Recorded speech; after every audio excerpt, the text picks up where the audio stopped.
تقریر لے کر کے حاضر ہیں، اردو تقریر جس کو آپ اپنے بچوں کو یاد کرائیں، اسکول اور مدارس کے بچے کو، مکتب کے بچے کو یاد کرا کر کے آپ اسٹیج پہ اس سے بلوا سکتے ہیں، اسپیچ دلوا سکتے ہیں۔ بہت ہی آسان اور بہت ہی مختصر انداز میں نے اس کو پیش کیا ہے۔ آپ اس ویڈیو کو زیادہ سے زیادہ شیئر کر دیں، اور ویڈیو اچھا لگے کمنٹ میں بتائیں، اور چینل کو سبسکرائب ضرور کریں۔ تو چلیے شروع کرتے ہیں آج کی ویڈیو۔ وطن سے محبت۔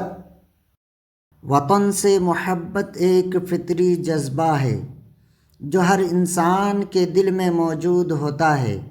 یہ ایک ایسا رشتہ ہے جو خالص اور بے لوث ہوتا ہے، اور اسے الفاظ میں بیان کرنا مشکل ہے۔ وطن وہ جگہ ہے جہاں انسان نے اپنی پہلی سانس لی، اپنی پہلی مسکراہٹ بکھیری، اور اپنے خوابوں کی تعمیر کی۔ وطن سے محبت صرف زبانی کلامی نہیں بلکہ عملی طور پر اپنے وطن کی خدمت کرنا، اس کی ترقی کے لیے کام کرنا، اور اس کی حفاظت کے لیے قربانیاں دینا ہے۔ تاریخ گواہ ہے کہ جن قوموں نے اپنے وطن سے محبت کو اپنی زندگی کا حصہ بنایا، وہ دنیا میں کامیابی کے اعلیٰ درجے پر پہنچے۔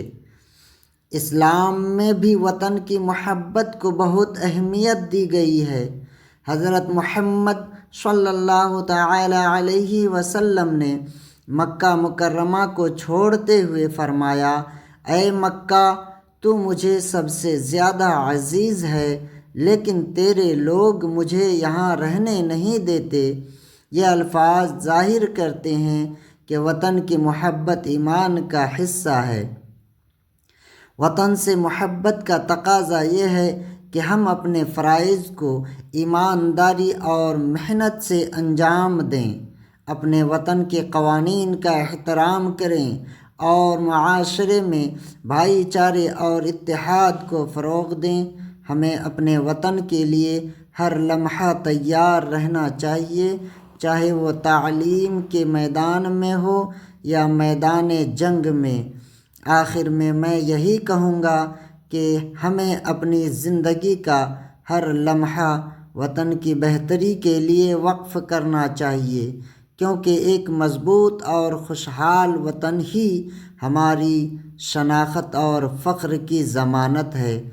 اللہ ہمیں اپنے وطن سے حقیقی محبت کرنے اور اس کی خدمت کرنے کی توفیق عطا فرمائے، آمین۔